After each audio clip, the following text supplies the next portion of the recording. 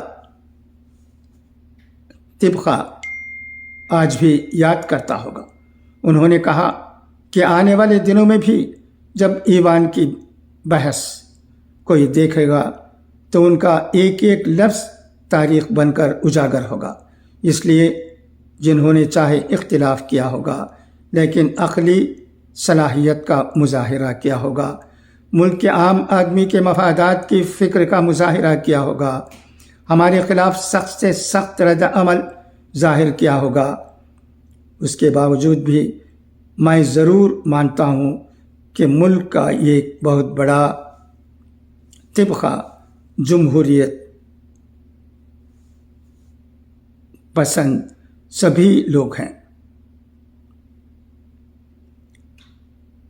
برتاؤ کی تعریف کرتے ہوں گے، لیکن جنہوں نے صرف اور صرف منفی ہنگامہ شرارت پر مبنی برتاؤ کیا ہوگا ان کو شاید ہی کوئی یاد کرے۔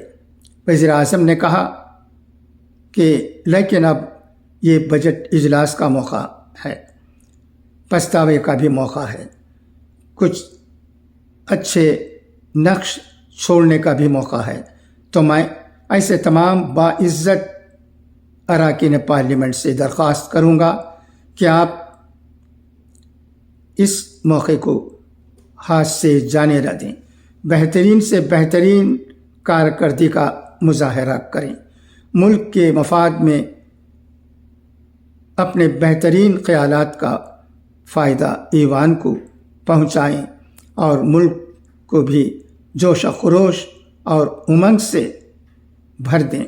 مجھے یقین ہے آپ تو جانتے ہیں کہ جب انتخابات کا وقت قریب ہوتا ہے تو عموماً پورا بجٹ پیش نہیں کیا جاتا۔ ہم بھی اسی روایت پر عمل کرتے ہوئے نئی حکومت کے قیام کے بعد پورا بجٹ آپ کے سامنے پیش کریں گے۔ اس بار ایک رہنما نکات کے ساتھ ملک کی وزیر خزانہ نرملا سیتارمن ہم سب کے سامنے کل اپنا بجٹ پیش کرنے والی ہیں۔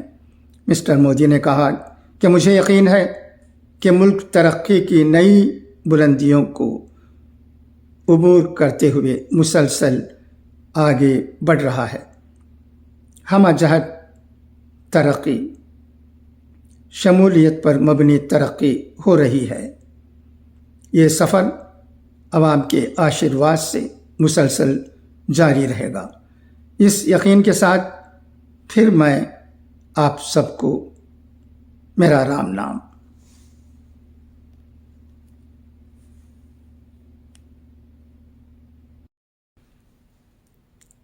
یاترا کے دوران راہل گاندھی کی گاڑی پر حملہ۔ کولکتہ مالدہ ضلع میں بھارت جوڑو نیائے یاترا کے دوران راہل گاندھی کی کار پر مبینہ طور پر حملہ کیا گیا ہے۔ راہل گاندھی بہار کے کٹیہار ضلع سے مالدہ میں داخل ہوئے ہیں۔ کار میں سوار ادھیر رنجن چودھری نے کہا کہ کالی گاڑی پر کسی نے اینٹ سے حملہ کیا، جس کی وجہ سے شیشہ ٹوٹ گیا ہے۔ بنگال میں راہل گاندھی کو یاترا کے دوران مختلف مسائل پیش آ رہے ہیں۔ بنگال میں یاترا پہنچنے کے بعد سے ہی رکاوٹوں کا سامنا ہے۔ کوچ بہار میں راہل گاندھی کو یاترا کرنے کی اجازت نہیں تھی۔ دراصل بنگال حکومت کا دعویٰ ہے کہ چونکہ وزیر اعلیٰ ممتا بنرجی شمالی بنگال کے دورے پر ہیں، اس لیے راہل گاندھی کو سرکاری گیسٹ ہاؤس فراہم نہیں کیے جا رہے ہیں۔ کانگریس نے الزام لگایا کہ مرشد آباد ضلع میں یاترا کے داخل ہونے کے بعد اسٹیڈیم میں کھانے کے انتظامات کے لیے اجازت طلب کی گئی تھی، مگر انتظامیہ نے اجازت نہیں دی۔ کانگریس کا دعویٰ ہے کہ نہ صرف انتظامیہ کی طرف سے عدم تعاون کا سامنا ہے، بلکہ راہل گاندھی کے پوسٹر اور بینر بھی ہٹائے جا رہے ہیں۔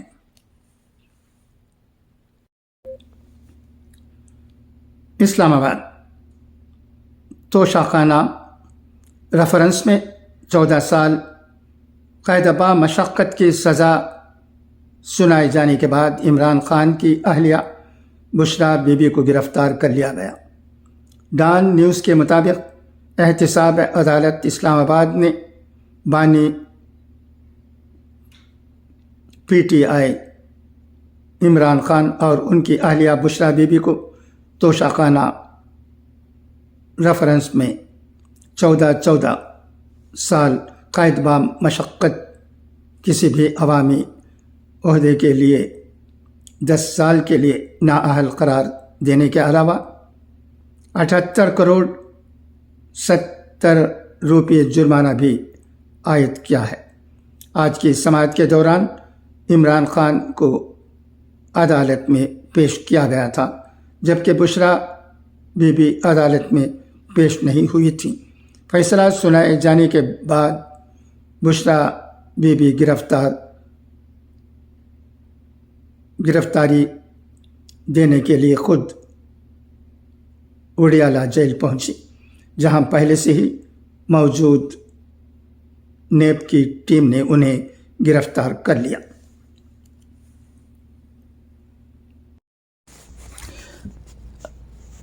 اب آئیے اقوال زرین سنیں۔